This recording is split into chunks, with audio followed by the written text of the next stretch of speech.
Bonjour, on a fait dans le premier exercice l'application d'un fond transparent et aujourd'hui on va faire de quoi d'un petit peu différent. On va apprendre à effacer des éléments d'une photo, toujours dans GIMP. Donc dès l'instant je vais ouvrir GIMP, voilà. Et qu'est-ce qu'on va effacer aujourd'hui dans le projet? On va importer ma photo de Smash Bros, donc un jeu vidéo que j'aime bien. Et moi, dans Smash Bros, il y a un personnage qui me gosse et que je veux absolument enlever de la photo, puis c'est Jigglypuff. Excusez-moi si vous êtes un main de Jigglypuff, mais je vous déteste profondément. Donc, c'est ici notre victime. On va devoir utiliser un outil qui s'appelle le clonage. L'outil de clonage est disponible dans notre palette juste ici. Voilà, ici, c'est ce petit icône-là. Je clique dessus et on voit que ça fait apparaître un pinceau ou un crayon et je peux changer la taille de ce pinceau en, euh, en utilisant le scale juste ici. Donc on va le baisser un petit peu.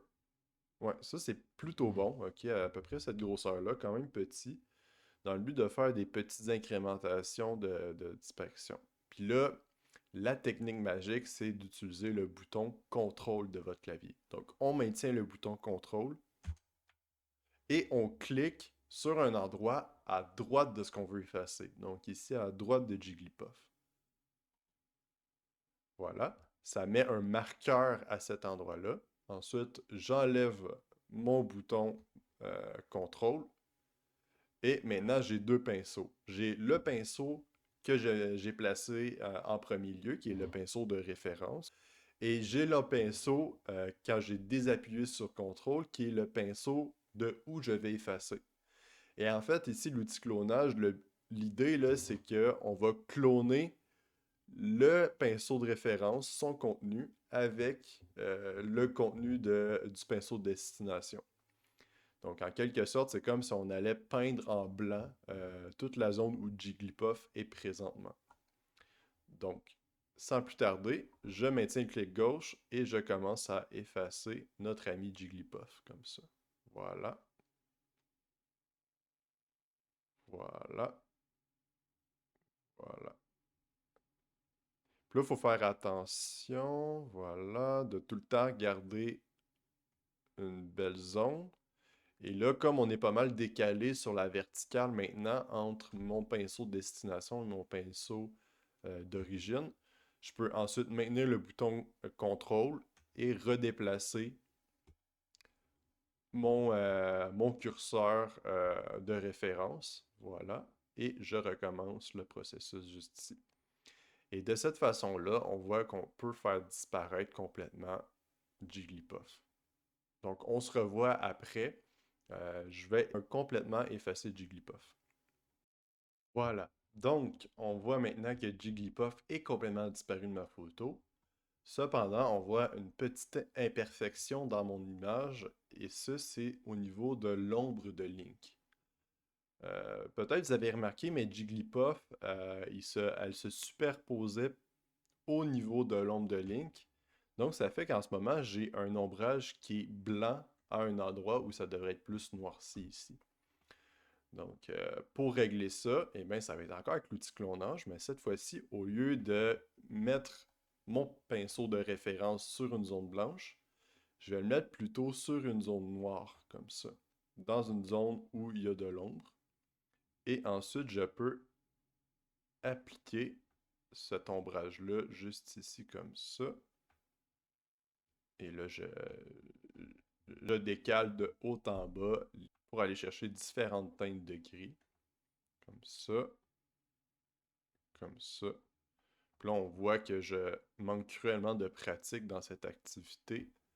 C'est pas quelque chose qui est super facile, mais au moins, l'outil est relativement simple à utiliser. Après ça, ça devient difficile à maîtriser au niveau de la technicalité, là. Là, je vais essayer de changer ça ici. Je vais mettre un petit peu plus de clair ici. Comme ça.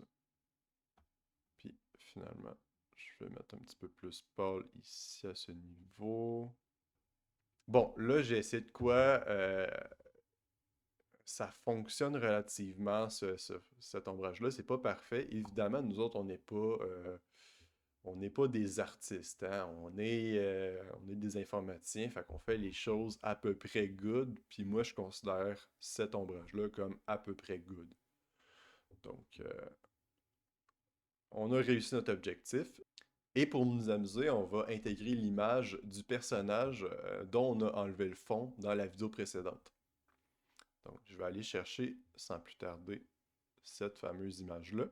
Donc, j'ai maintenant mon image de placer sur mon bureau et si je veux l'envoyer à cet endroit-là, à la place du Jigglypuff, ben, je peux simplement prendre mon personnage et le glisser dans mon projet.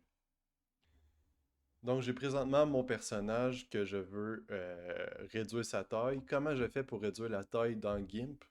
Par défaut, l'outil d'agrandissement et de rétrécissement des images n'est pas présent sur la barre d'outils. OK? Mais tu peux y accéder dans justement l'onglet Outils et c'est dans les outils de transformation. Une transformation, c'est soit une rotation, soit un déplacement, donc une translation, ou soit une mise à l'échelle, donc un rétrécissement ou un agrandissement de l'image. Donc moi, je vais faire une mise à l'échelle et on voit apparaître les petits carrés dans chaque coin de mon image et je peux sélectionner un des coins et glisser mon personnage pour réduire sa taille. Voilà, donc là, je le réduis jusqu'à ce qu'il prenne à peu près la forme d'un Jigglypuff. Et je peux appuyer sur le carré du centre pour le déplacer. Juste ici, comme ça. Et je peux le réduire d'ailleurs encore un petit peu. Voilà, comme ça. Une fois que j'ai terminé ma mise à l'échelle, je peux cliquer sur le bouton mise à l'échelle. Et voilà. Donc au final, on a une magnifique image. J'ai remplacé un personnage de Super Smash Bros. Par un autre. Donc, c'est la fin de la vidéo.